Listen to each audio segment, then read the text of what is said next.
Good evening. Is it evening? It's 5:10. I guess that's evening, It's right? evening. It's evening. Yep. Welcome to the hangar at Macomb High School. It's time for high school varsity basketball on TSSR Game Time Live, presented by MDH. Arnold Brothers Heating and Cooling brings Bomber Sports to TSSR here as the Bombers play host to the A-Town Tornadoes. The third game of the day, the second one that we will have covered. The A-Town freshman won. The A-Town JV/fresh soph won, and now it's varsity's time. So the Bomber varsity team has not only the will to win, or needs to find the will to win, they need to find the will to complete or to keep A-Town from completing the sweep on the day. Here is I'm Dwayne Hulett, and Brandon Thomas is alongside. Brandon, that JV squad for A-Town is a pretty darn good one. They are. They're quite impressive. That's the first time I've seen them this year. I'm very impressed. They move the ball well. They hustle down the floor, beat the other team, and they put points up on the board. And that number 30 for them. Number 3. Or 3, yes. Travion Keenan.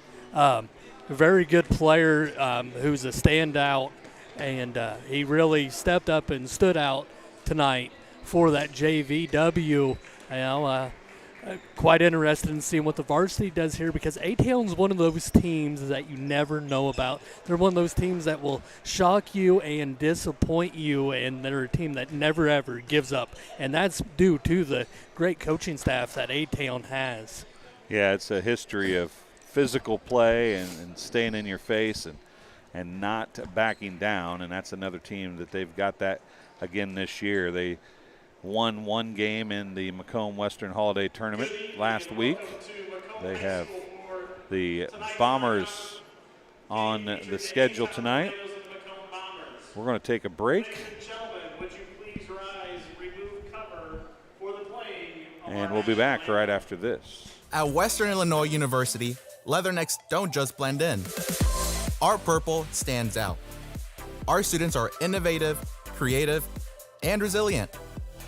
At WIU, there's limitless potential, with campuses in Macomb, the Quad Cities, and online. Visit wiu.edu/potential to become a Leatherneck and get an education that stands out.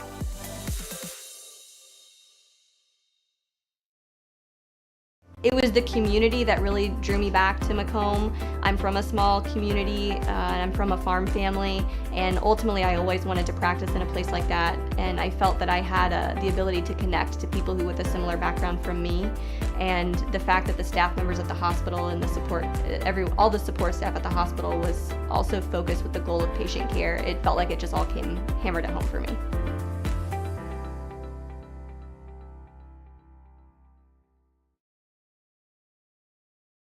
MTC Communications is building a high-speed fiber network in our community, and we're putting priority on the areas with the greatest interest. That means we need your input to let us know you want us to build fiber in your area first. Experience the speed and convenience of fiber internet by visiting our special website and registering. Let us know you want fiber internet today, and make your voice heard.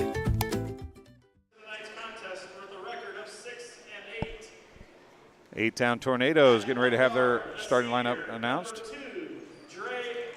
Dre Anderson, a senior, wears number 2, one of the starters. At another guard, a junior, number 4, Alex Fouch. Alex Fouch, a junior, number 4. A third guard for the Tornadoes, a junior, number 11, Colby Hightower. Colby Hightower, a junior. I want to say hi to Ed Hightower, Edward Hightower. Jacob Hall, a senior, wears 0. And the other forward, a junior, number 35, Aiden Stromson.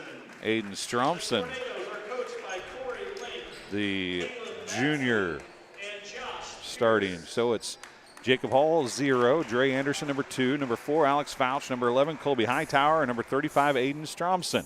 Starting for the A-Town Tornadoes, who enter the night's contest with a 6-8 record. As I say, I want to say hi to Edward Hightower, watching from Gulfport, Mississippi. He's a big Colby Hightower fan, number 11. Says, let's go. Hop in that live chat, folks. Tell us where you're watching from and who you're cheering for. We do love to see that. We'd love to have you in there as the starting lineup for the Bombers getting ready to be announced now, as they have the video board put to use, it looks like, on the far side. We can't see it very well from our angle, but they are using that a little bit. That's a brand new addition to the gymnasium here at Macomb High School, as they get ready to go here. So the Bombers talk about tradition and their state tournament appearances. Now, let's get the starting lineup for your Macomb High Bombers. At one guard, a junior, number 1, Drew Watson. Drew Watson, a 5'11 junior guard, wearing number 1. At the guard, a junior, number 3, Isaac Linebaugh. Isaac Linebaugh, a junior, 5'8. Guard, a senior, number 12, Braden Holdhouse, a 6'1 senior. He'll be the key to the Bombers' offense today. Nolan Hogue, a junior, a 6'4 junior, and a forward. And the senior, number 25, 6'3 is Langdon Lamberts, the other starter for the Bombers.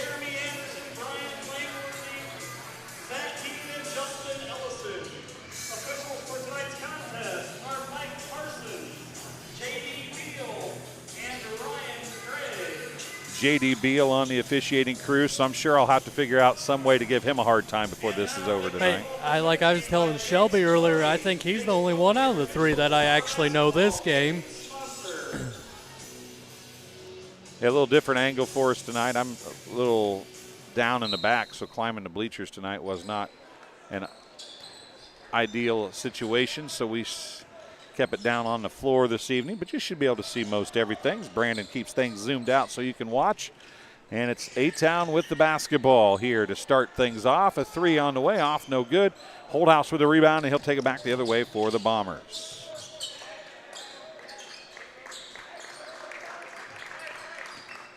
Holdhouse still with it. He's going to give it off to Hogue. Hogue had a couple of really good games in the holiday tournament last week. Hogue, pump fake, kicks it out. Holdhouse, 3, top of the key, no good.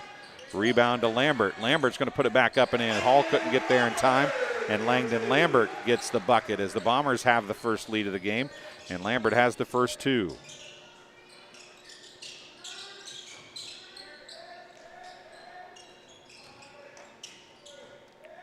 Out top it comes to Dre Anderson.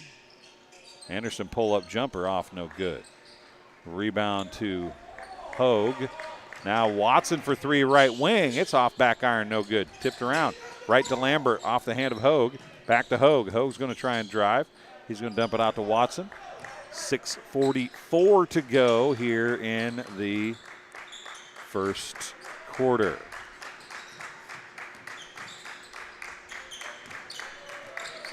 Lambaugh with it, and he has it swiped away, picked up off the floor by Fouch.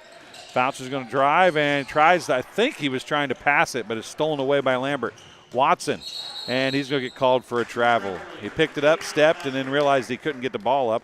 A little helter-skelter right now, it feels like. It is. Just slow down, and things will happen. Good things happen sometimes when you slow down.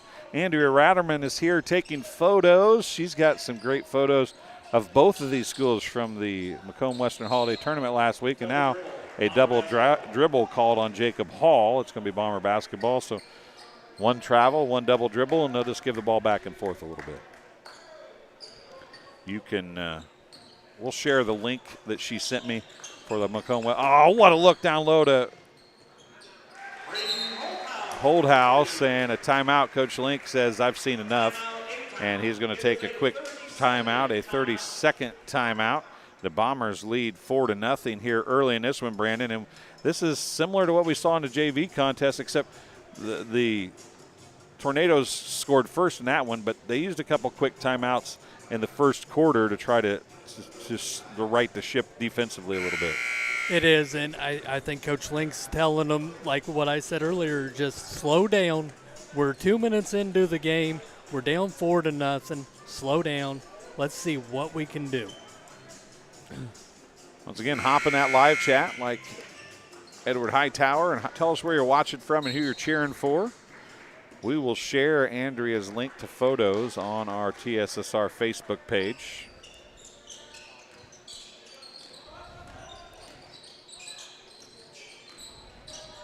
Fouch drives, bounces it back out, literally with the dribble. Down low, ball in the hands of Stromson. Stromson tries to go across the hall and throws it away out of bounds.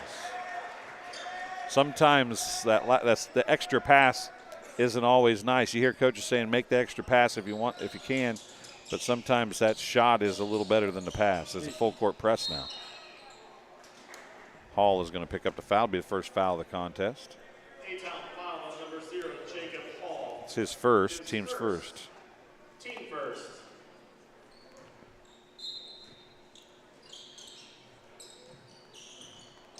And a steal on the inbounds. It's going to go through a couple people's hands, into the hands of Dre Anderson. His shot's off, no good. And now back the other way comes Watson. He dumps it across to Lambert in transition. A fast break bucket for Lambert. He leads all scorers with 4 points here early in this one. The Bombers lead 6-0. Stromson with it. Against Lambert, forces it up, rolls off the front iron. Lambert with the rebound. And back the other way. Trouble for Watson. A jump ball is going to be called. It'll be possession to the Bombers. Possession arrow will move to A-Town. Ed Hightower says, slow down, let the game come to you, A-Town. And that's pretty much exactly what you were saying, isn't it, Brandon? Yeah, that's the story and the theme of the game so far here with 4:45 left in the first quarter. Holdhouse with the basketball. Gives it off to Linebaugh. I haven't said his name a whole lot. Linebaugh. Now Lambert. Watson. Down to 4:25 to go here. Oh, nice little move without the basketball, cut without the basketball, but Linebaugh tried to give it to Lambert. It's stolen away. Now back to Lambert from Hogue after he got the steal. Now Lambert misses the bunny, and those are the shots you got to make up 6-0 to extend the lead. Hall with it. Down in the corner. Floater. No good again. I believe that was Dre Anderson. That was not Dre Anderson. There's another easy look from Hogue off, no good. I think it might have been Colby Hightower actually missed that one. Riker Darst is in the game. There's a cut to the basket and a layup off, no good. What'd they say? Gave a warning on something. I'm not sure what happened there. A couple subs coming in for the Bombers. Nick Elby and Cooper Hobson. Malachi Conley checking in as Linebaugh and the two post players check out. That's Lambert and Hogue. And this has been kind of Coach Anderson's MO for the last couple years. He has pairs that he brings the forwards in. And this pair right now is Elby and Hobson. Watson into the corner. Malachi Conley for three off the bench. A sports corner three for Malachi Conley. His first basket and his first shot. As he didn't get the start tonight, but he comes in and fires one up. 3:16 left here. And now Conley's going to get a steal as he swipes it away from Knowles. From Hightower, excuse me. And now it's a missed shot by Conley. Now Stromson is going to get a turnover as he went back the other way. Owen Timmons, Trey Keenan, number 1, Carson Slagle checking in, and number 50, Cole Scheckler, as all the upperclassmen check out, and it's a bunch of underclassmen minus Scheckler. A bunch of freshmen in the ball game, or juniors and sophomores in the ball game, and freshmen. Going in the other way in a hurry was Darst. He can't get it to fall. Riker Darst misses a shot, but a foul is going to be called. I believe it's going to be on the Bombers. It's on Nick Elby. His first, team's first. First foul of the game for the Bombers. 2:43 to go in the first quarter. Darst with it. Keenan had 23 in the JV contest earlier. As the varsity 5 starters are down on the bench in front of us, getting a talking to from the coaching staff for A-Town. And that's going to be knocked out of bounds by Darst. As it was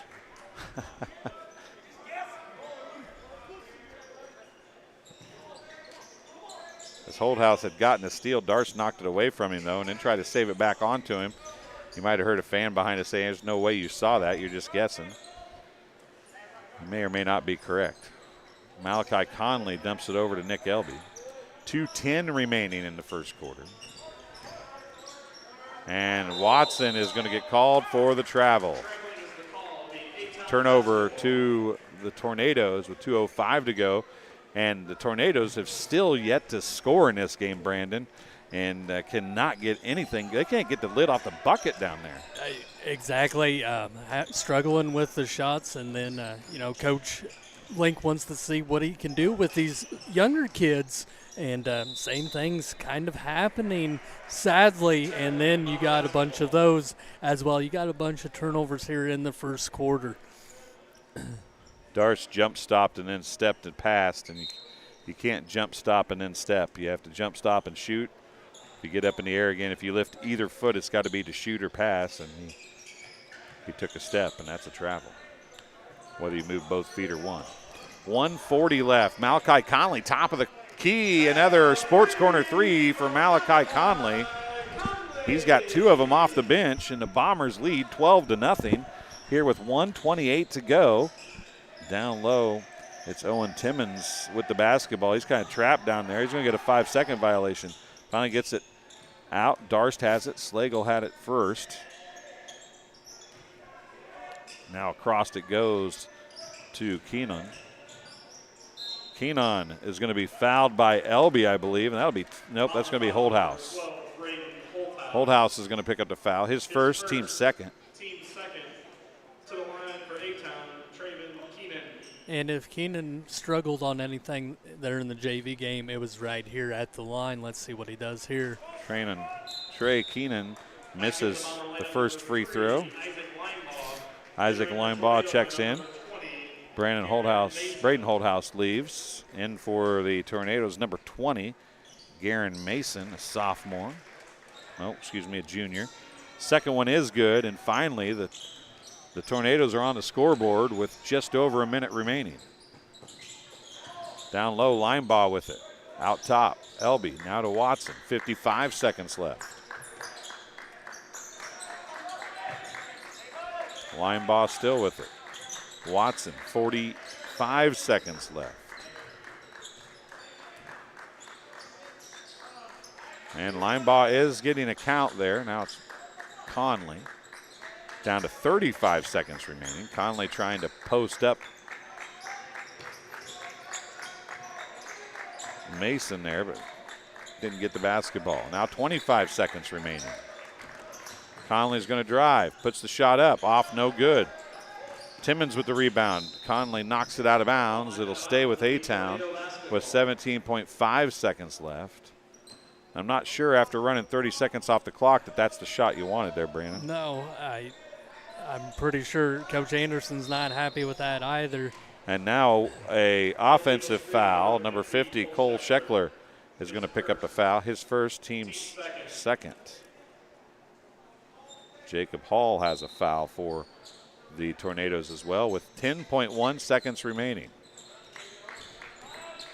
Watson with it. Conley for three. It's high off, back iron, no good. Linebaugh came down with it, but that's the end of the first quarter of play. It's 12-1 Bombers. You're watching Arnold Brothers Heating and Cooling coverage of Macomb High Sports on TSSR Game Time Live, presented by MDH.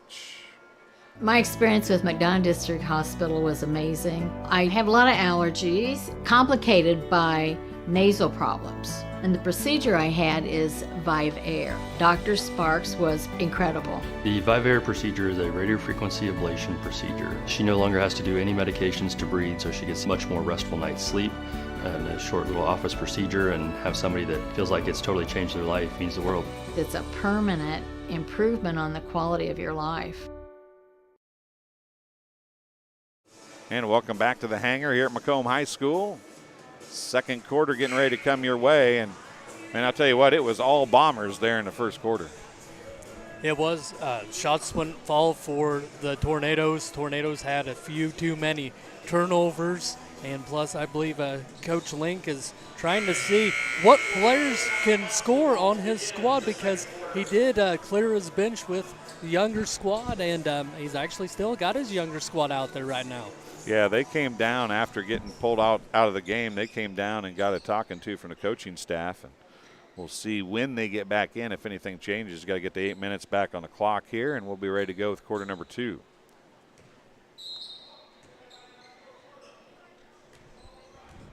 Darst with it for Tornadoes. Now Keenan back to Darst. Just underway, second quarter action here at the hangar in Macomb High School. A-Town won the freshman game and the JV contest. Darst, Timmons. That's Mason with it now. Conley guarding him. Now to Keenan. Picked up by Braden Holdhouse. That's freshman being guarded by a senior there. Now Darst, another freshman, guarded by a junior. Darst for 3, top of the key. Good. That's the first made basket by the Tornadoes of the game, and it came at about the 7:10 mark of quarter number 2. Had just one made free throw on 1 of 2 free throws in the first quarter. Conley has this pass tipped away out of bounds by Darst. He was looking for Holdhouse. It's going to go out of bounds. It'll stay with the Bombers with 6:52 to go. Watson checks in. Linebaugh checks out. Now this is the normal starting 5 on the floor for the Bombers now. It's Watson, Lambert, Hogue, Conley, and Holdhouse. Lambert to the rack. Counted in a foul.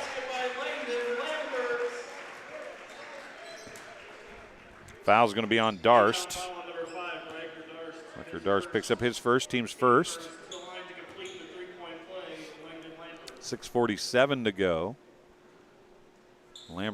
Lambert misses the old-fashioned three-point play attempt. He's got 6 points in the game.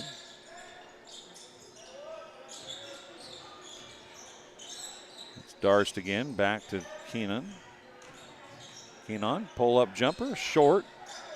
Battling for the rebound, can't get it. Hogue comes down with it. Hogue's going to push it up. Out to Watson. Watson 3, left wing. Off, no good. Left it short. Rebound to Hogue. Back to Watson. Top of the key. Holdhouse. He puts up the triple. It's off, no good. Rebound by Scheckler, and it'll go back the other way. Darst on the drive. These freshmen, Brandon, are not showing, and a couple juniors not showing any sense of being overwhelmed by this varsity squad in Macomb. No, they're working hard. They've got good court awareness. Just Macomb's just a little too much for them right now. But Holdhouse tries to force one up and misses it. But we see the Tornadoes playing as hard as they possibly can, and that shows heart for Coach Link's squad. Timmons, back to Keenan. Down to Mason, up top Darst, 3, top of the key, off no good. Rebound to Malachi Conley with 5:20 remaining now. Watson, Conley, 3, right wing, off no good. Long rebound tracked down by Watson. He's trapped in the corner, throws it off Nope, call a timeout. 30-second timeout charged to the Bombers. Both teams have used one now. This one here in quarter number 2 for the Bombers. This game being brought to you by Pond Plus. Pond Plus is proud to have served Macomb and the surrounding area for over 20 years, providing cash for most items of value. Pond Plus is the area's largest seller of used items, including firearms. They also provide on-site jewelry repair and are open 9 to 5 Monday through Saturday. They have a great selection of jewelry, electronics, tools, and video games located at 324 West Jackson Street in Macomb between Erico and Taco Bell. They also do cell phone work now, sell and buy used cell phones, I do believe, so go check that out also. It'll be Bomber basketball with 5:11 to go here after the Bombers timeout. They're just being outworked right now by this younger A-Town squad, I feel like, Brandon. They are. They are just with that hustle and that heart and that desire that they have, and that's what's got their squad going and playing hard, like you said. Lucas Andrews in the game for A-Town, number 22. Line ball back in, tries to come across to Lambert. It's swiped away by Darst. Riker Darst, another steal. Jacob Hall back in the game as well. He wears 0. He's one of the starters. Andrews down to Hall. Jacob Hall is going to put it up. He forced that one up. No foul call. I think Coach Link wanted a foul call. Looked like there was some contact, but might have been bailed out. Might have been a bit of bailout if it came, because that looked like a pretty forced up shot. 4:20 remaining. 3 on the way. A sports corner 3 by Braden Holdhouse. And the Bombers. And now a block is going to be called on Nolan Hogue. Bomber foul on number 0, Nolan Hogue. His first, team's first of the second quarter. Braden Holdhouse has 5 points. Nick Elby, Cooper Knowles, and Malachi Conley check back in. Linebaugh takes a seat. Chris Dewar's in the house tonight. Sure, there'll be some highlights. He's doing a lot of stuff online. Oh, there's a nice runner. It's going to be a foul call. Shot won't fall, but Andrews, I believe, be at the free throw line. Nope. Jacob Hall's going to be at the free throw line. Hobson got the foul. It's his first, team's second.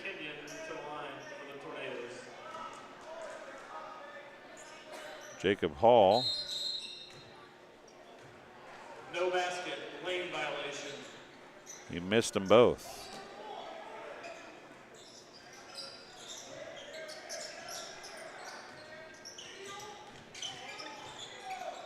Hobson picked up the foul. It's his first. Team second, as I said, of the quarter. Nick Elby gives it to Watson. 3:51 remaining.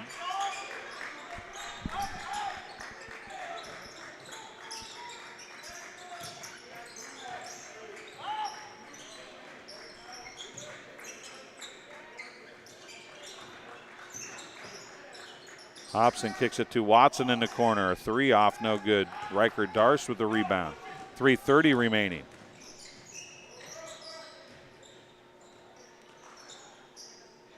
Jacob Hall loses it, gathers it back up. Keenan back to Hall. Hall has it stripped away. He's just forcing things down low, and it is, for the most part, not working out for him. Conley trapped on the sideline. Gets it to Darst. Gets it to Holdhouse. Now back to Conley. You know, it amazes me when that thing does that, the kids don't even slow down. They just keep doing, they just keep playing like nothing's going on. That's what I was thinking as well. I mean, it makes myself and you jump and kind of leaves us silent. A sports corner 3 for Malachi Conley. It's his third. He's got 9 points.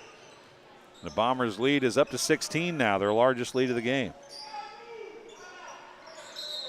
And Coach Link wants a timeout. He's going to call a full timeout. It'll be his second timeout. He's used a 30 and a full now. We'll take one as well.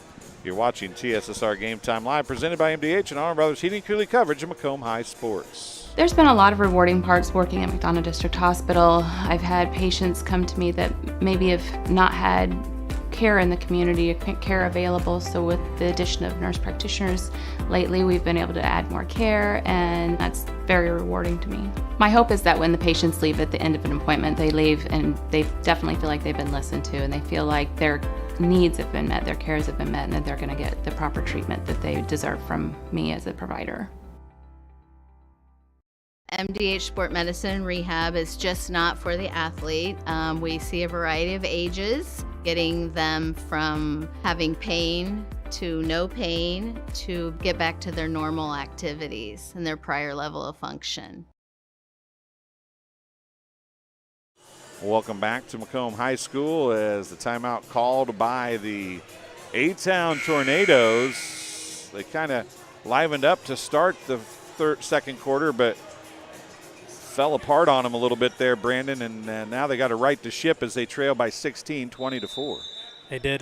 Macomb's field goal percentage is looking pretty good right now, and that's what's helping them maintain this 14-point lead, or 16-point lead. Riker Darst jumper off, no good. Holthouse with a rebound. Watson with it. 2:20 remaining in the first half.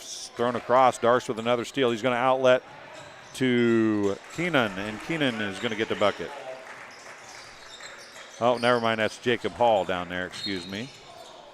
Jacob Hall gets the bucket. He's got 2 points. A-Town foul number 5, Riker Darst. Riker Darst picks up the foul. Team second. That'll be his second, team second.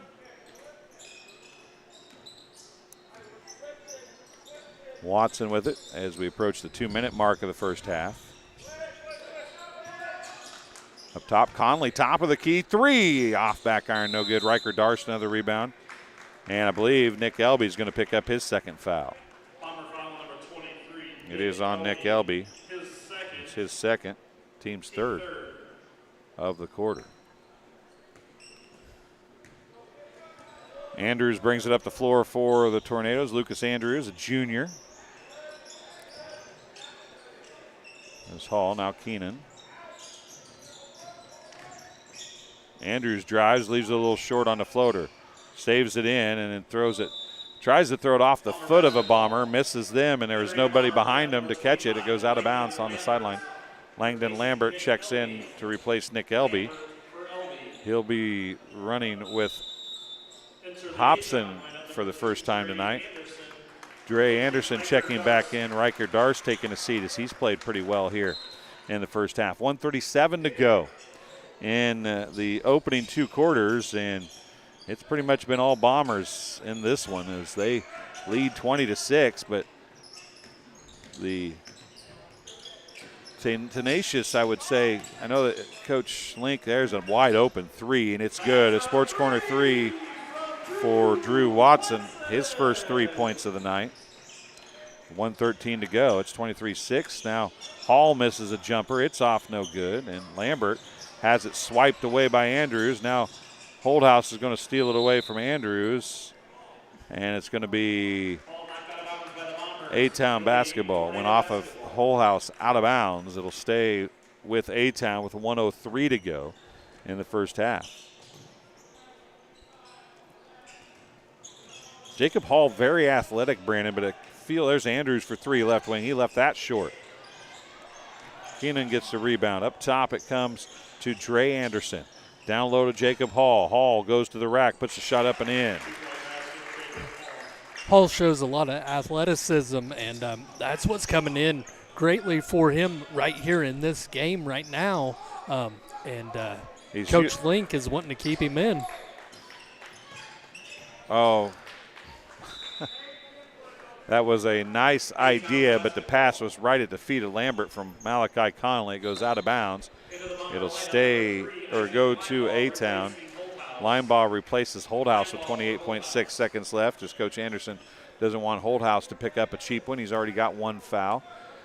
Now it's going to be walked up the floor by Dre Anderson. As it's a 15-point game, but it could sure look better if they could get this down to 13 or 12, as they have not played well, has A-Town here in the first half. A-Town beat BPC by nearly 50 last night. Shot up, left it short by Alex Fouch, and it heaved down to court, nowhere close. It's 23-8 at the half. The Bombers lead the Tornadoes from A-Town, and we'll take a break and let you hear a word from McDonough District Hospital. You're watching Arnold Brothers Heating and Cooling coverage of Macomb High Sports on TSSR Game Time Live, presented by MDH.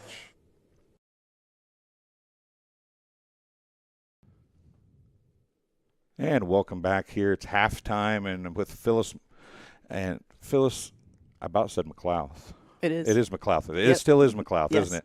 So I've known you for a long time. A long time. And we were just discussing before we came on air that it's been a year or two since you came to MDH. You've been here a while. What's your job title here at MDH? I'm Director of Sports Medicine and Rehabilitation. And that entails a lot, especially considering we're here talking about sports. So that's a big part of what you do. What does that entail here at MDH? The department as a whole, we start off with the sports. We have athletic training services. We go to many of the area schools. But also we have physical therapy for those that are maybe have had surgery or some more serious injuries, and we're going to try to get people back on the court or the field. Yeah, court, field, or just work, right? I mean, That's right. It's sports medicine and rehabilitation. The rehabilitation goes a lot farther than the sports stuff, doesn't it? Right. Yeah. Beyond that, I mean, every person needs to return to something, as you're kind of referring to. And so we see people of all ages. We see newborns. We see people up to, we've seen, I think, 105 years old. So everybody has something that's very important to them that they want to return to, and we respect that. We complete evaluations in whatever realm it may be in the different therapies, and try to address their deficits and get them back into action, whatever that may be. Yeah. Sometimes action's on the court, and sometimes action is working at the factory or working for yourself, right? Right. Or just getting up out of a chair. Exactly. Exactly. Yeah. So it's a little bit of everything. What drew you? Because we talked about you've been here at MDH for a long time. So Right. what drew you to MDH? Obviously, you're a Bushnell girl. Correct. So you're from the area. What drew you to MDH? I wanted to serve the community. I think it's important that the smaller rural areas get good care too. And I'm just kind of attached to the area. So, as successful as you've been, you've moved up the food chain, so to speak, at MDH. Some people would look at it as, well, I've done what I can do here. I could go somewhere else and help. Why stay here? I know you wanted to give it back to the rural area, but what is it about this particular area that made you want to stay? I think there's always more that can be done, and I think it's important to kind of utilize what our resources are and try to make the most of them. Just again, in our area, we have a lot to offer here at the hospital, and there are people that are wanting to make the best of themselves here, and I think we have a role in that. Now, you've been doing this for a number of years. I think you said 35 at MDH. Mm-hmm. Sports medicine and rehabilitation has changed, I would suspect, substantially in those 35 years. You have locations in Macomb, Bushnell, even in Monmouth now. Right. That's not something that was there back when you started. No. What is it about sports medicine and rehabilitation that's changed so much and become so important now? It is kind of odd. We were very small to begin with. We started just in the basement of the hospital. It included cardiac rehab, PT, a little bit of pediatrics, and we all tried to do it in one small gym. And since that time, we've gone to our whole third floor addition. I think it was in '98. We had the Lafayette location. Bushnell was in 14. We also have a location in Grand Prairie.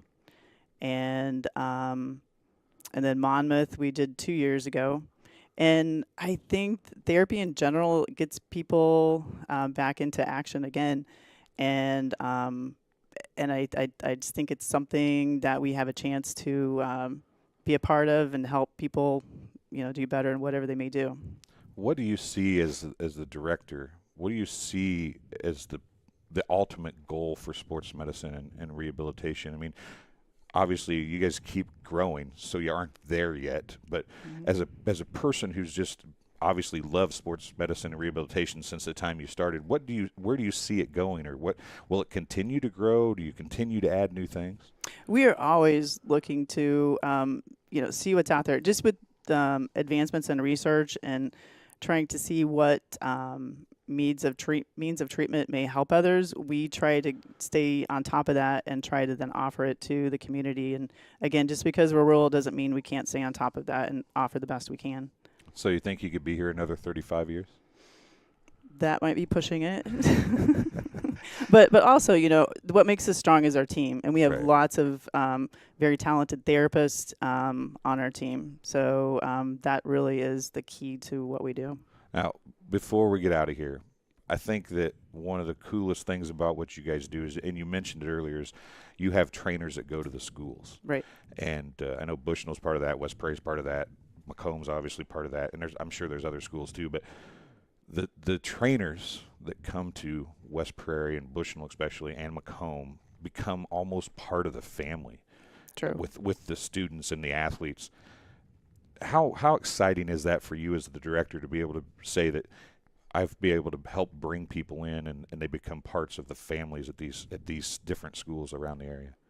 I just really appreciate it, because a lot of times, the coaches don't need to worry as much about what's happening to their players. They know that they can pay attention to the game, but also know that they've got someone to take care of their players and offer them the best evaluation so they can maybe get back on the field, or, let's not do that and then make a better decision.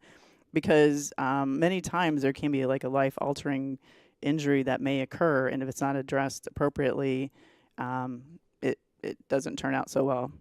Well, Phyllis, I appreciate you stopping in and talking to us, and you can stop by anytime you want to at a halftime, and we'll just throw you on. Okay, all right. Okay, sounds good. We'll be back with the second half right after this. At Western Illinois University, leathernecks don't just blend in. Our purple stands out. Our students are innovative, creative, and resilient. At WIU, there is limitless potential, with campuses in Macomb, the Quad Cities, and online. Visit wiu.edu/potential to become a leatherneck and get an education that stands out. I chose MDH. We moved here, and I was researching different places that would allow me to VBAC, have a vaginal birth after C-section, and the doctors here do encourage that, and so I chose that after looking online, and I wouldn't want to deliver anywhere else because they all go above and beyond, and they're so kind and actually care about you. When my parents told me they'd be using Adam's Experts, I felt a bit replaced. I mean, they always called me to remove their viruses or get their printer connected to Wi-Fi. He even set up their new Roku. How do I adopt a new son? But then he taught me a few things. And now, we're like tech brothers. Adam's Experts. Repair, maintenance, and setup for all your home technology needs. MTC Communications is building a high-speed fiber network in our community, and we're putting priority on the areas with the greatest interest. That means we need your input to let us know you want us to build fiber in your area first. Experience the speed and convenience of fiber internet by visiting our special website and registering. Let us know you want fiber internet today and make your voice heard. And welcome back to the hangar here at Macomb High School. It's the Bombers 23. The Tornadoes 8 is Arnold Brothers Heating and Cooling is bringing Bomber Sports to TSSR Game Time Live, presented by MDH. I'm Dwayne Hulett. Brandon Thomas is alongside, and we're under a minute to go, and Tornadoes just now coming out of the locker room, as I think you can see on your screen there, and that would tell me that maybe Coach Link was having a one-sided conversation in the locker room, possibly. I believe so. I mean, you can't help it whenever shots aren't falling. I mean, it's like there's a lid on the basket for the Tornadoes. They're moving the ball very well. Their turnovers they need to cut in half, but their shots, hopefully the switch at the ends helps their shots start falling more. And we'll see what Coach Link does with his players, if he keeps his starters out there or if he brings back in the bench. You know, you wonder a little bit if they weren't forcing the issue a smidge. It is the starters for A-Town. 0, Jacob Hall. Number 2, Dre Anderson. Number 4, Alex Fouch. Number 11, Colby Hightower. And number 35, Aiden Stromson. For the Bombers, it is their starters as well. Nolan Hogue. And they're going to call Hall for a offensive foul. Coach Link is like, you got to be kidding me.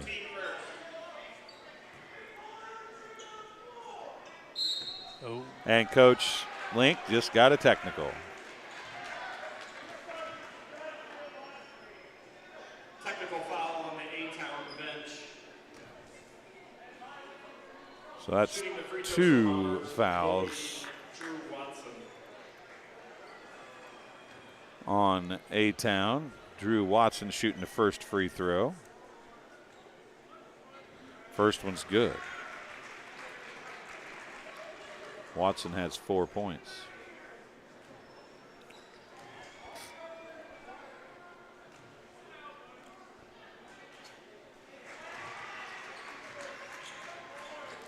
Watson makes him pay with both free throws. And now the largest lead of the game at 17. What a way to start the second half. 7 seconds in, an offensive foul called, and then a technical on the bench. Line ball with it.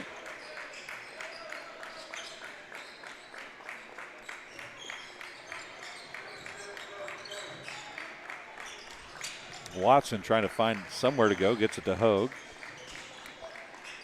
Line ball back to Hogue.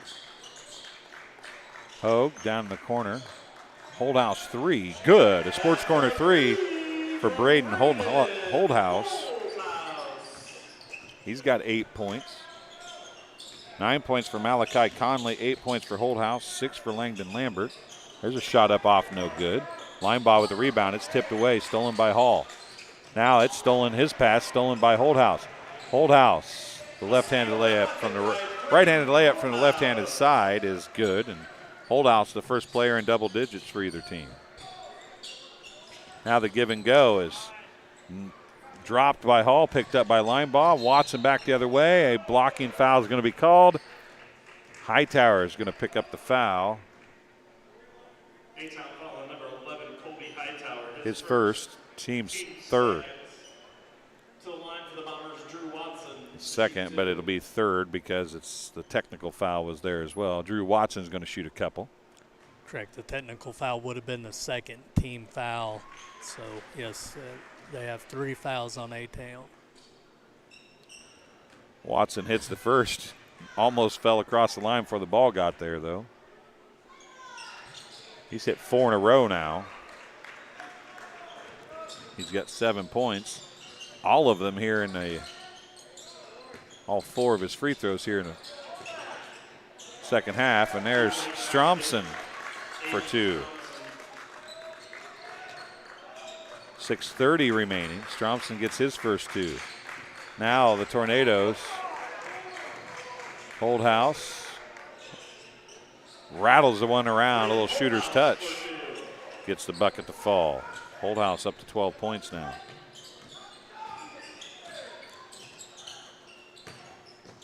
Jacob Hall puts the shot up and in. And man, sure like to see him use the backboard there. Yeah. Yep. He literally turned away from the backboard to try to swish it. I mean, he made it, but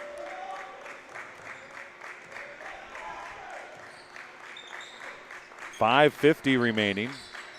Bombers lead by 22. They led by 24 just a moment ago. Holdhouse Three, off, no good. Line ball with the rebound. Dumps it across. What a pass. And an assist as Lambert gets the buckets. How about the play of line ball, though, hustling for the offensive board and then a beautiful, beautiful assist. Stromson again. Hightower on the dribble. Puts a shot up. It's off, no good. See who they called on. If blocking foul is going to be called, it might be on line ball. No, it's going to be on Lambert. His first, team's first of the half.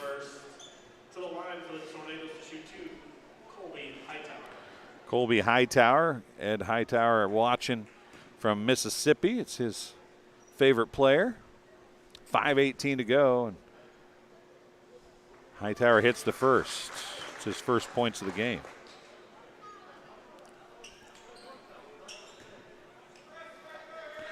They did pressure last time down. It looked like for a split second, Brandon, it was going to work, but Bombers broke it and then scored pretty easily. Yep, they got beat down the floor, and it looks like here we go again. They're showing that pressure again. Let's see what happens here. Kick over to the corner. Hogue up top Watson. Now as they settle things down. 5:05 to go in the third quarter. Now down to Lambert. Lambert to Watson. And a foul is going to be called on Fouch, I believe. Tornado foul on number 4. Alex Fouch picks up his first, team second. Team fourth, excuse me.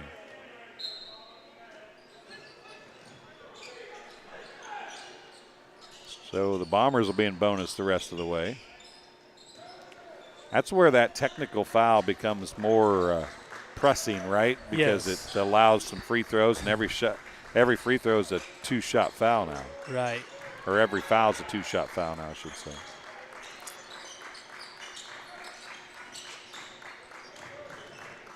Lambert, turnaround jumper, off no good. Hightower high for the rebound. Pushes it back the other way. Gives it out to Fouch. Fouch, top of the key. Three is good. Alex Fouch gets his first bucket. It's a 3. It's back down to a 19-point game. Dallas Shootman in the live chat. Good to have you, Dallas. Haven't talked to you in forever on Hoyer or in person for that matter, I guess.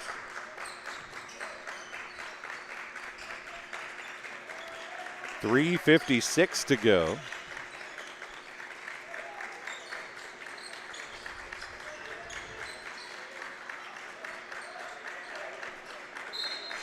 And away from the basketball, Nolan Hogue is going to be called for a foul. It's Hogue's second, team's second. I was kind of looking in that general vicinity, but I didn't see anything. That's what I was going to say. Whenever you said away from the ball, I'm just like, maybe it was way away from the ball because I didn't see what happened. Obviously, the official did, but we was more watching the action right there in front of us. That's a shot off, no good. Holdhouse pull-up 3 is good. A sports corner 3 for Braden Holdhouse. Holdhouse has 15. Dre Anderson answers with a 2 of his own in transition. We approach the 3-minute mark. The offense is picking up a little bit. A-Town's got to figure out how to stop the offense of the Bombers, though, now. Elby back in the game. Hobson in as well. Watson.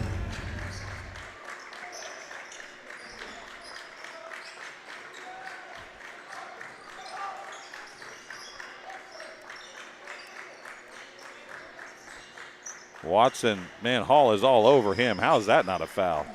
Whew.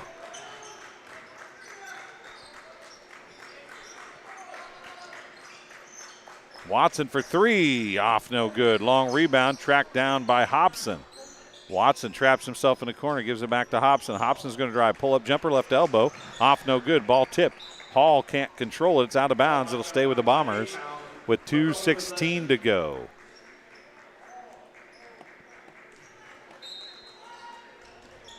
Hobson inbounding. And the Malachi Conley who threw it up, off no good. Rebound to Holdhouse.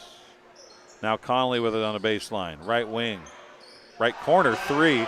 A sports corner three for Malachi Conley. He's got 4 of them. Macomb's one of those teams that you don't want to give second, third opportunities to, and that's what just happened right there on that series. I believe Watson's going to pick up the foul there. We'll wait and see. It is on Drew Watson. Team's third. Watson picks up his first foul.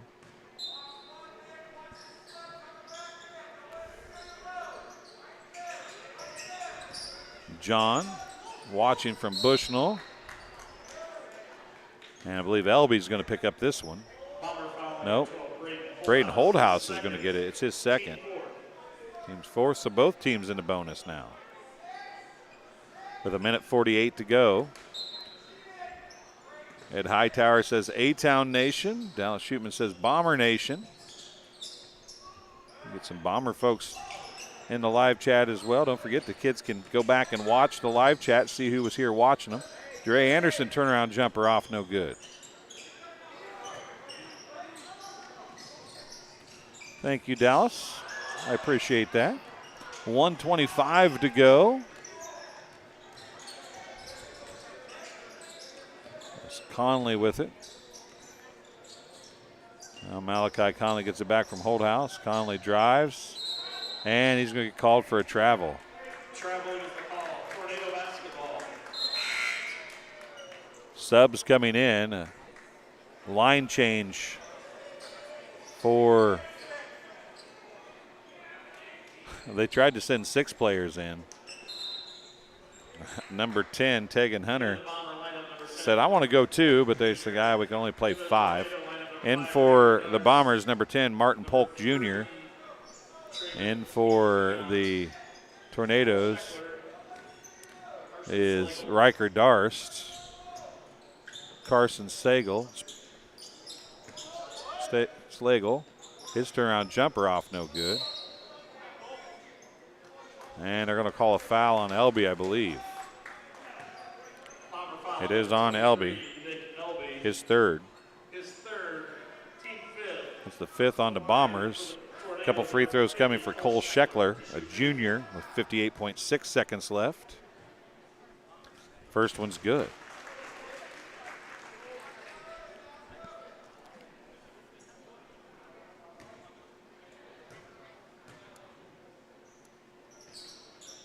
Second one rattles around, a little shooter's touch there, and it falls. Darst playing the point of this man press here. Tell you, Slagle. Keenan is in. There's a pass from Hobson going through the hands of Polk Jr. out of bounds. It'll stay with the Bombers with 47.7 seconds to go in the third quarter.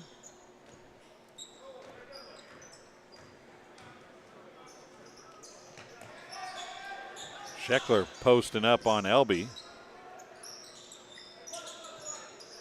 Darst for 3. No, it's not Darst, excuse me. I believe that's Andrews over there.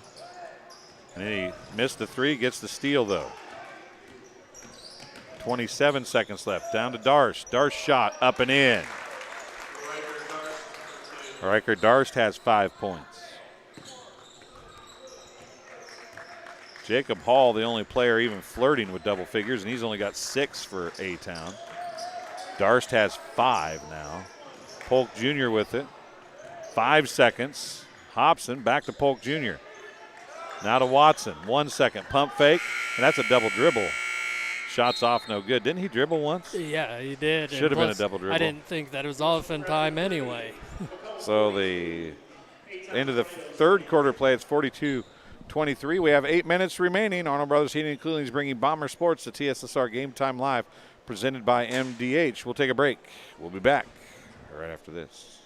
It was the community that really drew me back to Macomb. I'm from a small community, and I'm from a farm family, and ultimately I always wanted to practice in a place like that, and I felt that I had the ability to connect to people who with a similar background from me, and the fact that the staff members at the hospital and the support, all the support staff at the hospital was also focused with the goal of patient care. It felt like it just all came hammered at home for me.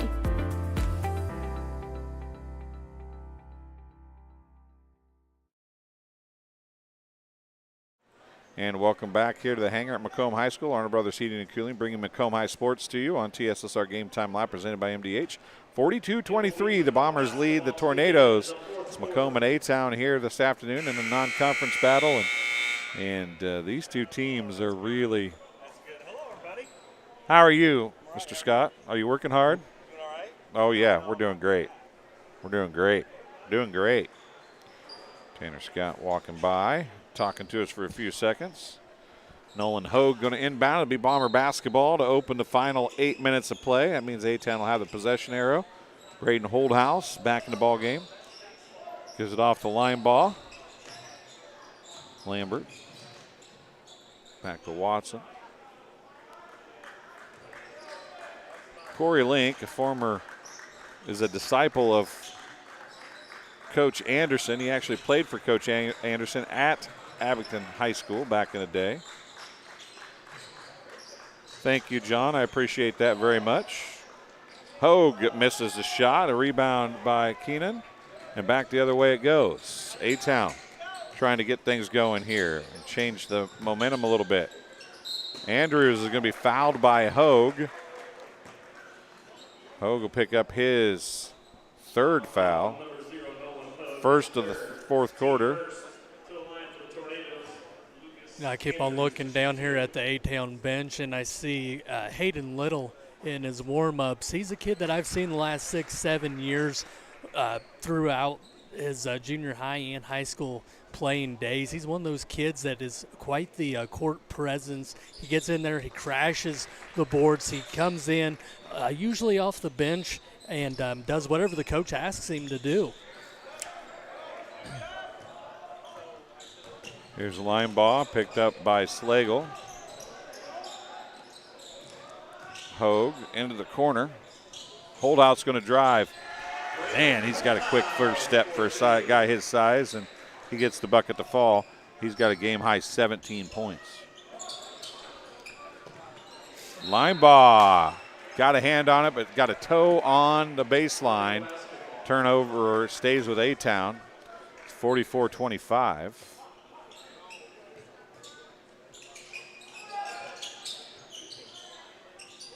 Up top, Riker Darst with it. Now goes down low to Slagle.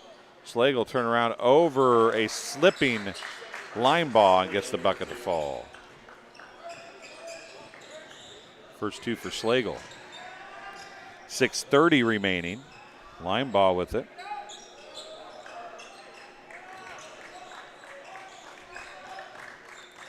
Not in any hurry here to shoot, I wouldn't imagine, right, Brandon? No, I wouldn't say so. Unless you got that wide open shot, but I think the Tornadoes can do a pretty good job stopping that wide open shot. And I say that, and boom, you get a 2-foot bunny, but a lot of ball movement by the Bombers. I'll tell you what, Linebaugh has played a very good game. He ain't scored much, but he's played a very good game. There's Andrews, another bucket. Linebaugh's just really done things right. And a steal. Dysert shot up off, no good. Hogue with the rebound. Linebaugh with it, 5:45 to go.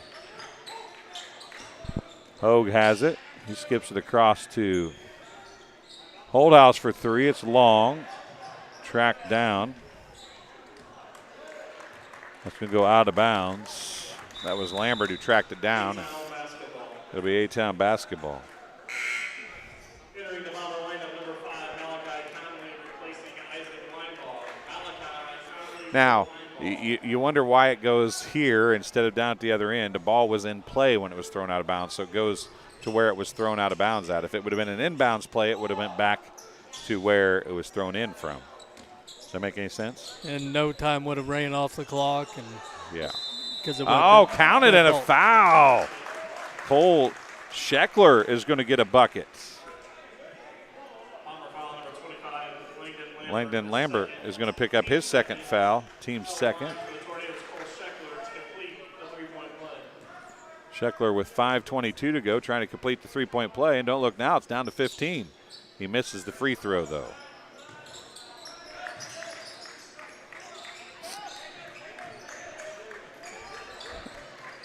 You know, for all intents and purposes, you expect this to be over. A bunch of young kids playing for A-Town, but they don't know when to say when, do they? No, and like I said in pregame, A-Town's one of those teams that you never know about. But what you always do know is they're a team that doesn't quit. They don't give up. And, I mean, we're 15 points with 4:50 left. Let's see what happens. I mean, we've seen stranger things happen, Dwayne. It was a 20-point game at the quarter, so they've made a good dent in it.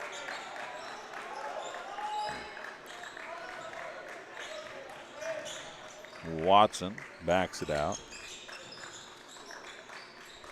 Comes up to Hogue. Now to Conley, far side. Oh, looking down low. Watson was there, snagged it. Now he's on the baseline. Comes up top, Holdhouse. 4:20 remaining. Conley will drive. Scheckler's going to foul him, I believe, and probably bailed him out because that was not the shot after all that time that you want to take, but he's going to go to the free throw line. It is on Scheckler, his second, team's first of the fourth quarter. Not really a bad foul. You got to get some fouls here. And the first free throw's off, no good for Malachi Conley. Too close for him, Brandon. He's got 4 threes in the game. Right, yeah. And here comes the second free throw. Let's see if, well, I think we helped him out there a little bit by talking about it. The reverse jinx. Yep.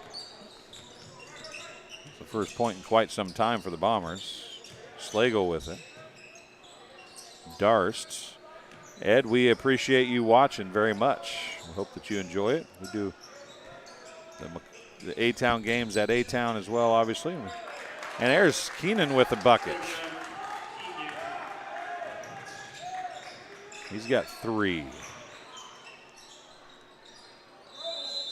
And timeout charged to the Bombers. It's a full timeout.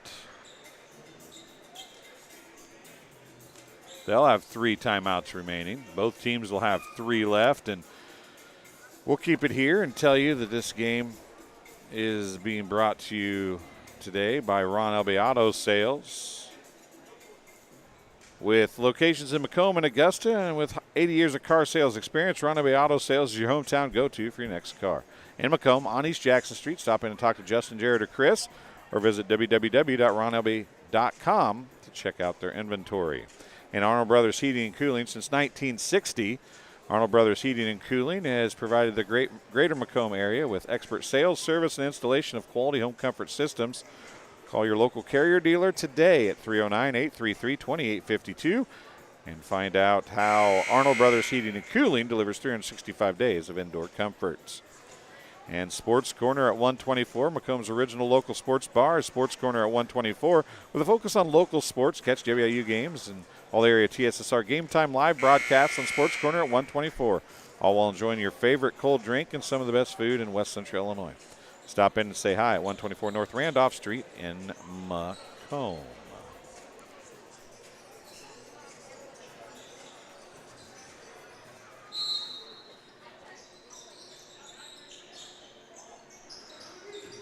Well, we're glad that you get, and there's a foul. And you're probably going to see a few fouls here. Lucas Andrews picks up his first foul. You're probably going to see a few fouls here, right, Brandon, because they have fouls to give here, and you have to get rid of them anyway. Right? Exactly. Yeah, you're not sending them to the line or purposely, but you're trying to get some so whenever you need it, then you've got it, and you're stopping the clock and putting them at the line. Instead of having to, with a minute left, killing 30 seconds Correct. Trying to get your fouls in, you get them out of the way now, Yep. Playing a little more maybe overly aggressive at the moment. 3:28 to go. 7:33. Watson gets one high up off the glass, a little floating runner. And Watson gets the bucket. I'm still absolutely amazed how that microphone sound doesn't affect the players, but it affects us. Yeah, I know. There's a foul. See if that's on Elby.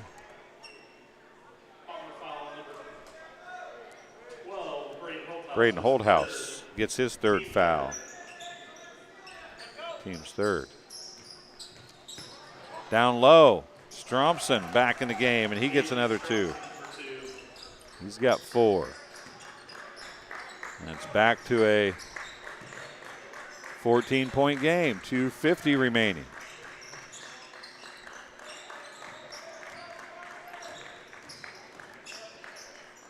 Holthouse with it. As the 3 upperclassmen guards just doing a little 3-man weave at the top of the key up here, actually on the right side wing. Watson, 2:30 remaining. Now to Conley. Knocked out of bounds by A-Town. It'll stay with the Bombers, and Conley is, he was looking for Holthouse there, but I think he jumped before he knew Holthouse was available. And now Nick Elby, I think, is going to get called for a foul. A little elbow action, this referee says. Nick Elby is going to pick up his fourth foul. His team's fourth. That means that the Tornadoes will be in the free throw bonus. Counted, and a foul for Lucas Andrews. He's got 6. Cooper Hobson picks up the foul, his second, team's 5th. Checking in for the Bombers is going to be Nolan Hogue and Landon Lambert. I'll get it out in a minute. And an old-fashioned three-point play conclusion coming here for Lucas Andrews, and a chance to cut it to 11 points. It's down to 12 right now. Missed another free throw. Man, that's the one thing A-Town has struggled from today. That's what I was about ready to say, and especially here, it's timeout on the floor. Called by Watson. It's a 30-second timeout. Bombers will be down to 2 timeouts. But here in the stretch as A-Town, you've got to be hitting those free throws, and Bombers, they got to be thinking about putting you to the line because your free throw percentage right now isn't the greatest. So they're going to make you, force you to get those points. Yeah, the thing the Bombers don't want to do right now, right, is to give up easy looks at the basket. I would imagine you're probably right. If there's a chance to foul or give an easy look, they're probably going to foul and make you beat them from the free throw line. Exactly. Right? Yep. Even though it does stop the clock, it's proven today, at least to this point, to be more beneficial for the Bombers to have A-Town at the free throw line than to have them shooting something from the block. Lambert is going to be inbounding for the Bombers with 2:08 remaining. It's a 12-point game. It's been as high as 24. Andrews all up in Conley's mug, and he's going to pick up a foul. And that's one of those where we talked about they got to get the fouls off the board, right? It's close enough now that it might turn into being something important with 2 minutes to go. They still have 1 foul to give. Yeah, they and that, like you said, we talked about that earlier. So that's what we expect right there. Now Conley with it, back to Lambert with 1:50 remaining. Now to Hogue. Conley, 1:40 remaining. Lambert with it down low, kicks it back out to Holthouse. They've had the ball 30 seconds since the last foul. 30 seconds of clock time, which has been an actual 30 seconds because the clock hasn't stopped since then. Now a foul is going to be called on Trevion Keenan. It's his first. Team's fourth. So now they will have free throws coming now. Jacob Hall checks in, replaces Aiden Stromson, so they're going to go a little smaller. Not height-wise, but size-wise. Now Darst,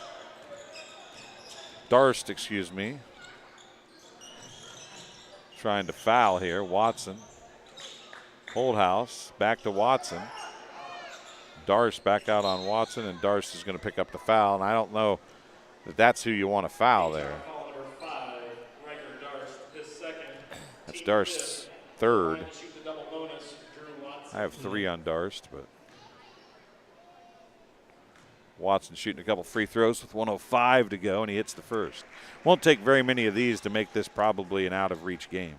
No, and especially if you're putting Watson, as you said, he's not the person that you want there at the line, or Holthouse, and those are the two that they keep on getting the ball. I mean, it's like just like a passing game like we just seen between those two. Hobson replaces Hogue for defensive purposes. Long 2, tipped around. Holdhouse comes down with it, and that might be basically the end of this one. 52 seconds left. Now Andrews is going to pick up the foul. That's the third on Lucas Andrews. Drew Watson at the free throw line. He is 6 for 6 from the charity stripe. All of them here in the second half.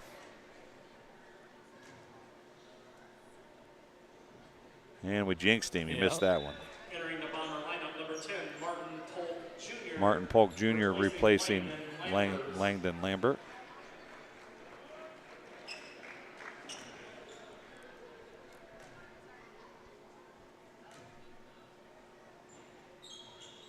Makes the second. Entering the Bomber lineup, number 3, Isaac Linebaugh replacing Drew Watson. Drew Watson takes a seat. Linebaugh checks back in for him with 49.9 seconds remaining. Darst with the basketball. Pull up 3, top of the key. Good. Darst has 8 points to lead the Tornadoes. 34 seconds. And a steal by Slagle. His layup's up and in. Nope, that's Darst, excuse me. So he's got 10. Lucas Andrews, nope, maybe on, it is on Lucas Andrews. He's got 4 fouls now.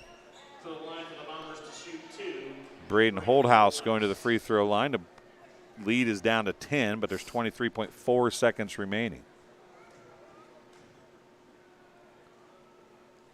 Holdhouse first free throw, good.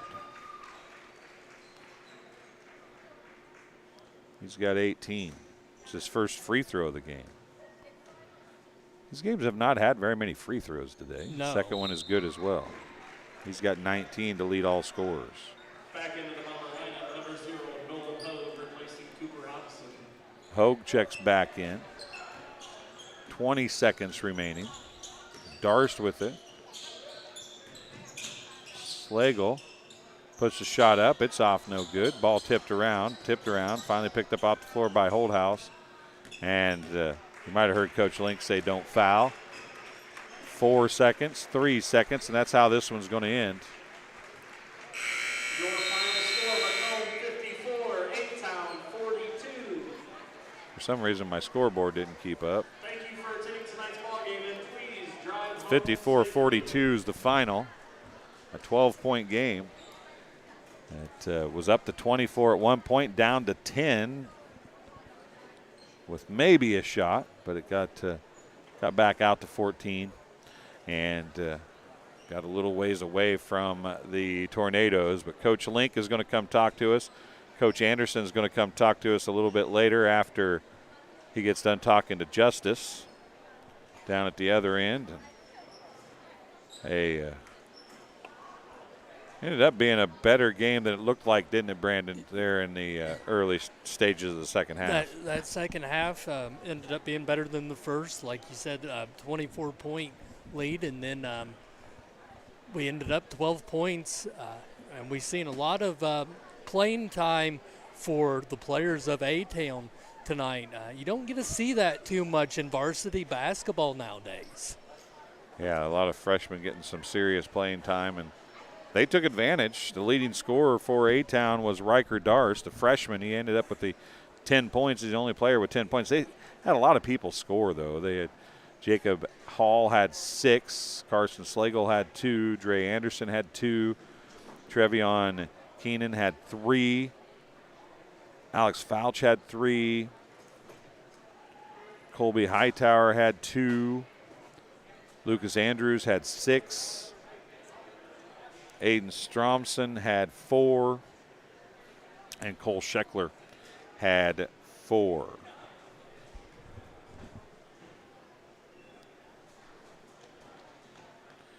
I think A-Town ended up being better from the free throw line than I had thought they were. Looking through here to add it up real quick. They shot 10 free throws and made 6, so they shot 60%. They just had some ill-timed misses. Yeah, that's what I was about ready to say. That's what it had to be, because it seemed like more, but there in that stretch whenever we was in the nitty-gritty, they weren't hitting. Bombers only had 4 players score, all of them in double figures. Game high 19 points, 2 of 2 free throw shooting for Braden Holdhouse. Malachi Conley, he had 13 points and was 1 of 2 from the free throw line. 13 points for Drew Watson. He had 1 bucket in the second half. Everything else was from the free throw line. He ended up 7 of 8 from the charity stripe, all of them in the second half. And then Langdon Lambert had 10 points. He was 0 of 1 from the free throw line.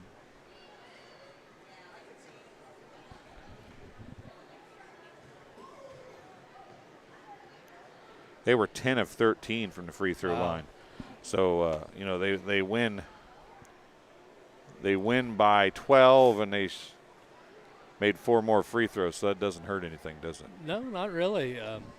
Really impressive game from the line. Really, you said A-Town 6 for 10, Macomb 10 for 13. That's quite impressive. We haven't really seen much of that in the recent years, really, it seems like. Yeah, free throw shooting has not been the strong suit for area basketball, that is for certain. And 2 teams shot better than it seemed, and that's what was odd about this game. It seemed like A-Town maybe didn't shoot that well, but they just came with some ill-timed misses, like Scheckler had that 3-point play, and the momentum was really going, and you wonder if he'd have made that free throw, would it have made a difference? I mean, obviously it would have made a 1-point difference, but would it have made a momentum change difference, right?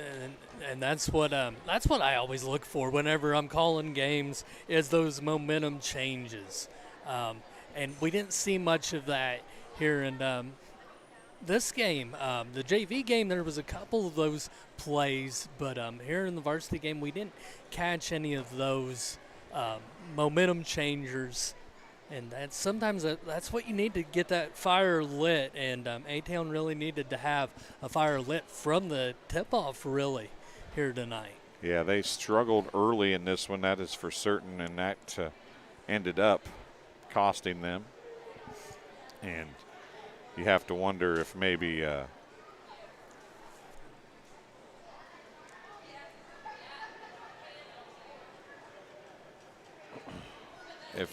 if they'll probably work to, come out a little faster. That's what you want to do, obviously, and just didn't work out today for Coach Link and his squad. But, man, that freshman group, that fresh soft group is going to be tough as the years go along, because they just do not quit, and they believe they can play with anybody. Yep, very true. I'm excited to see what these young student athletes, these freshmen and sophomores from A-Town, will end up doing here in a couple of years or even next year. Yeah, we'll take a break here for a couple minutes. We'll be back with hopefully Coach Link and or Coach Anderson here. You're watching Arnold Brothers Heating and Cooling coverage of Macomb High Sports on TSSR Game Time Live, presented by MDH. After my appointment that day, I just made up my mind that I'm going to have my baby here in Macomb and this hospital, because irrespective of where you're from, who you are, it's just their line of duty to make sure they give care, make you comfortable. I thought about the staff of MDH, they're all good. and you will get all the support you need.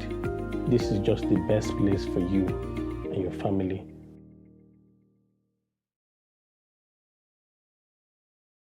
At Western Illinois University, leathernecks don't just blend in. Our purple stands out. Our students are innovative, creative, and resilient. At WIU, there's limitless potential, with campuses in Macomb, the Quad Cities, and online. Visit wiu.edu/potential to become a leatherneck and get an education that stands out.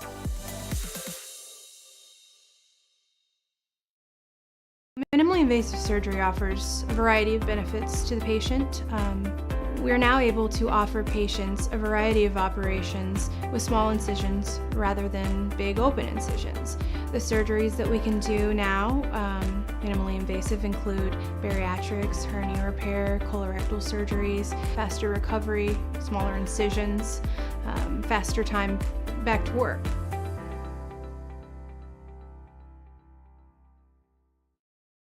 MTC Communications is building a high-speed fiber network in our community, and we're putting priority on the areas with the greatest interest. That means we need your input to let us know you want us to build fiber in your area first.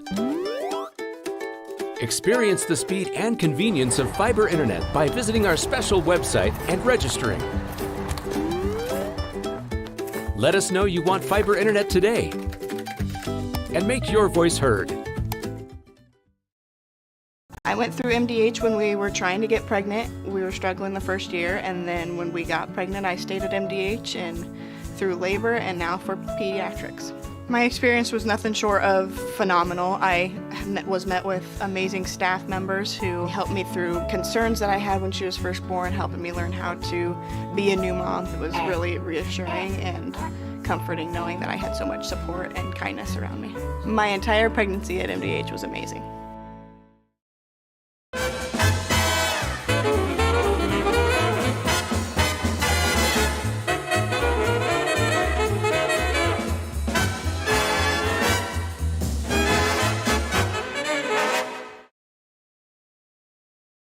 The industry-first 2-in-1 removable agitator from Whirlpool gives you 2 ways to wash. Jeans, in. Sweaters, out. Towels, in. Comforters, out. You decide. Whirlpool.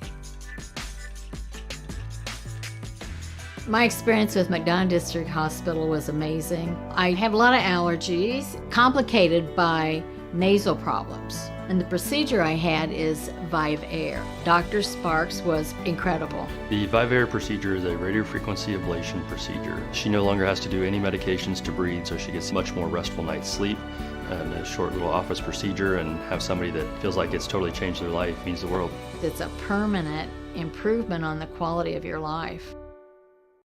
Well, I've always had an interest in the medical field, and then growing up, I actually went through physical therapy myself for an injury, and that got me back to playing my sports and the activities that I loved. So seeing that firsthand, I got to see how much physical therapy could really benefit others.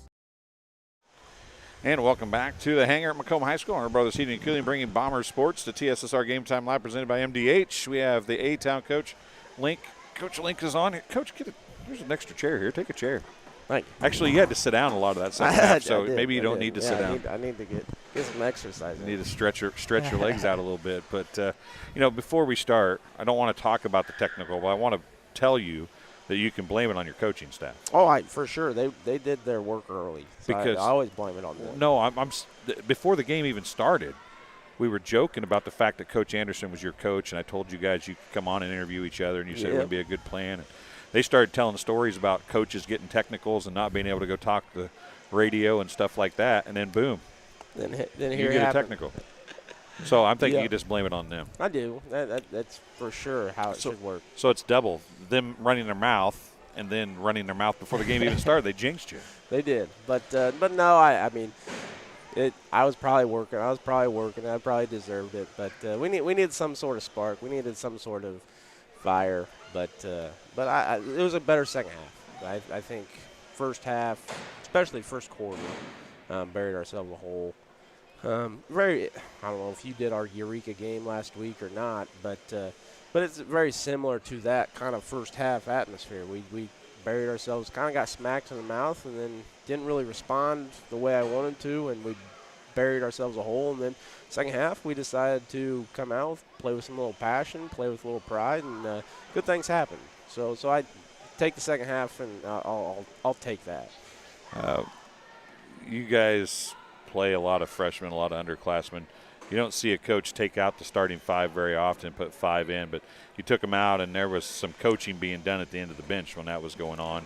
And that's during that time when you said, hey, we just didn't take off. We didn't get going like we should have. Yeah, I mean, some of those guys, and I do have to sit back and realize that we did lose quite a bit of senior-heavy lineup last year. So some of these guys are new, and they haven't had a whole lot of varsity experience. But, you know, at the end of the day, when sometimes we got to question if we're really giving up enough effort or if we're playing up to our capability energy-wise, then those are the things that we got to sit down and talk about. You know, it's 2 seniors out there, and those guys are our leaders. You know, Dre Anderson, I thought kind of shied away tonight, and Jacob Hall wasn't himself. Got kind of rattled just with physicality. He's not the biggest guy, but he kind of got banged around a little bit and then kind of just backed away.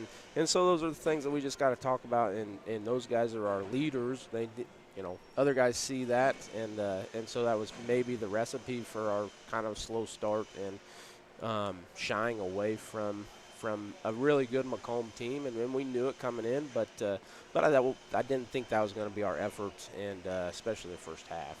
Well, I won't keep you too long because you know you got a trip home, and Coach Anderson is here, and I want to ask you a question about Coach Anderson before I let you go too. So there's 2 questions before the freshman kids, the underclassmen. Those kids just don't understand the word quit, do they? No, we got high expectations for that group, and especially those kids. But yeah, they're always going to come at you, and I thought tonight especially they didn't shy away. They both had a very good JV game, and then kind of took that momentum into the varsity level. But when they're aggressive and they don't have that mindset of not knowing, they've been very successful all throughout junior high and growing up, and so they don't know what it's like to be on the wrong end of some things. So they're always going to be coming at you 110%, and I think maybe we proved a point, or you know, made that example of today that, hey, you know, things aren't going well, they're going to be right there. So, and it's a bad kind of mindset to have, you know, because we're supposed to be a team, you know, but I think. But you got to have people push each other too, right? Yes, you do have to have guys that push each other, and I think that was kind of proven in the second half. You know, we'll be able to roll here, and we'll be just fine if that's kind of what we have to do.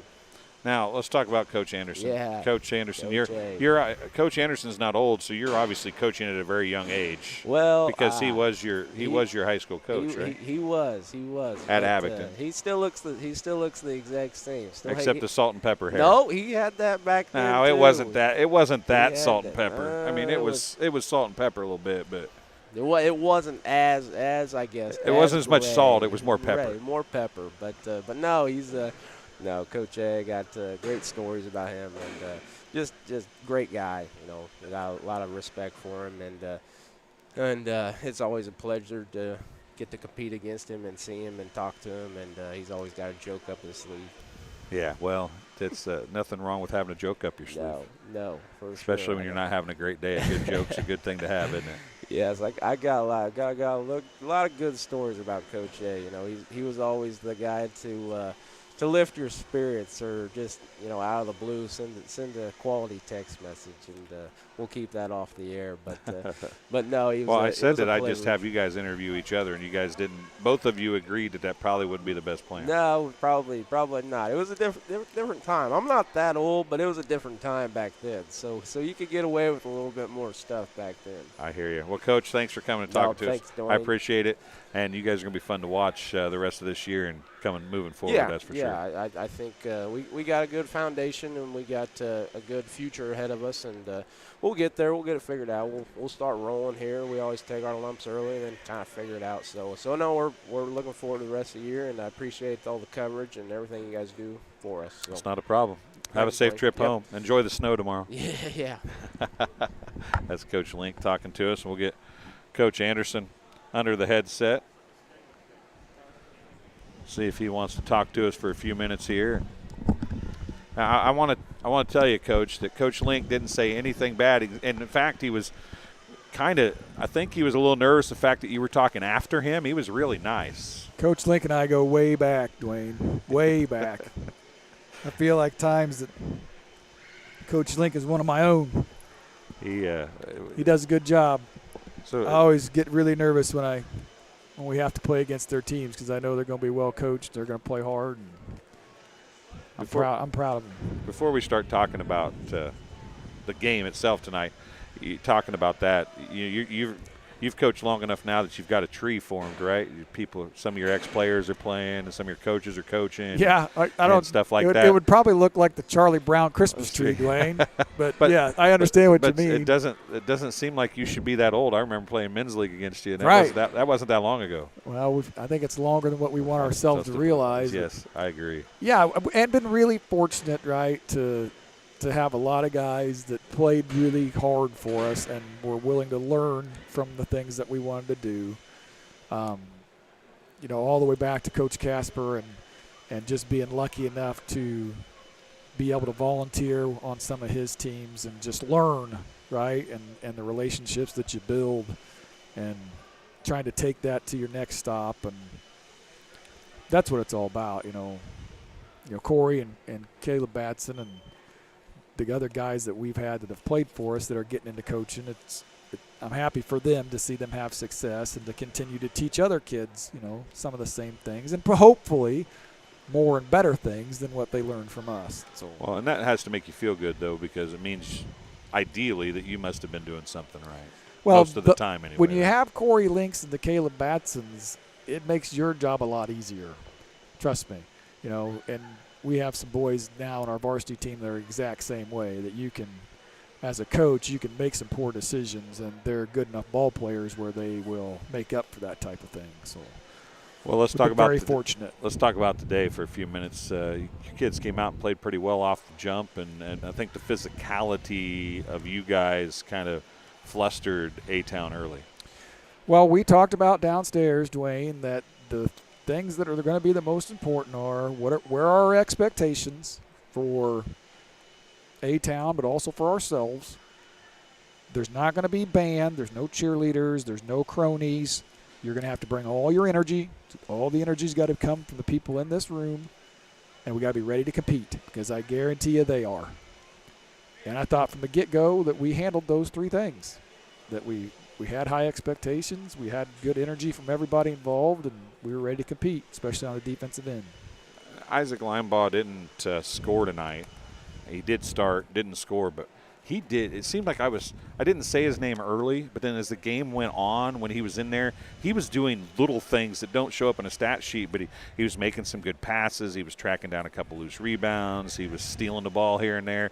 He was doing a lot of good things for you today that nobody, if you weren't watching the game or listening, you wouldn't even know were happening. Well, the first thing with Isaac is he plays with tremendous effort. He plays hard every possession, both ends of the floor, offensively, defensively. He plays with a tremendous effort. And then he's also a smart ball player. He knows exactly what we want to do, where we want to get the ball, how we want to do it. He listens really well on the scout. Like we were working the other day on scout for A-Town, and I mentioned it just once in passing. Okay, if they get into this formation, we're looking for this specific play. So the next day I had the scout team out there and was drawing stuff up, and they run to those spots, and right away Isaac's like, called it out, right? Just from paying attention, being a smart player. He does do a lot of really good things for us. And, you have the normal players, right? But I thought Lambert played really well for you today, too, in a game that is the kind of game that Langdon Lambert needs to play well, right? Right, and his defensive assignment was number one on the pecking order. The Stromson boy is a good post player. Big, strong, uses his body well, seals low, and A-Town looks to get him the ball. Right. So Langdon's responsibility was at the top of the list, and I thought he did really well. He competed on defense. He limited his opportunities, and then he got, 10 points? Yep. That's probably his overall best game. Yeah, he played pretty well. And the other thing was you guys finished 10 of 13 is what I had you for from the free throw line. The second half, you go in, Watson goes into the second half, and I think had 3 points coming into the second half. Finishes with, 13, but 7 of 8 from the free throw line in the second half. If he's not hitting free throws, this game, they got it close anyway. Oh, sure. I mean, they got it down to 10. This game is a completely different game if he's shooting 50 or 60% instead of 90. It's always nice to get the right guys on the line, right? You know, sometimes coaches will complain about their free throw shooting, but one of the tactics is to get the right guys to go up there and shoot them. So, well, that's basketball knowledge from the kids too, right? Well, understanding yes. to some extent who has, obviously the other team's going to say we don't want to foul this guy. But we have to foul now, and this guy has the ball. But if we keep the ball in those guys' hands, then they have to foul us, Yeah. right? I mean, that's kind of a there used to be game, right? There used to be certain rumors and innuendos that certain guys would shoot free throws when other guys got fouled, that the referees would never notice that if there's a foul made all the way down here on the end of the floor, that by the time you walked to the other free throw line, there was a different guy standing there ready to shoot the free throws. Hey, if you can get away with that, right? I'm just saying that was you're not cheating, you're not trying. Not me, but there are certain I've often times where that was alluded to, which I've often wondered how, as an official, because I've officiated some, and that might be one of the hardest things, right? Because when you see a foul, you look at the person that fouled, right? And then I remember 5 or 6 times I had to go ask the other official who was actually shooting that, because I don't know. Now it's supposed to be the other referee's responsibility to point out who the shooter will be.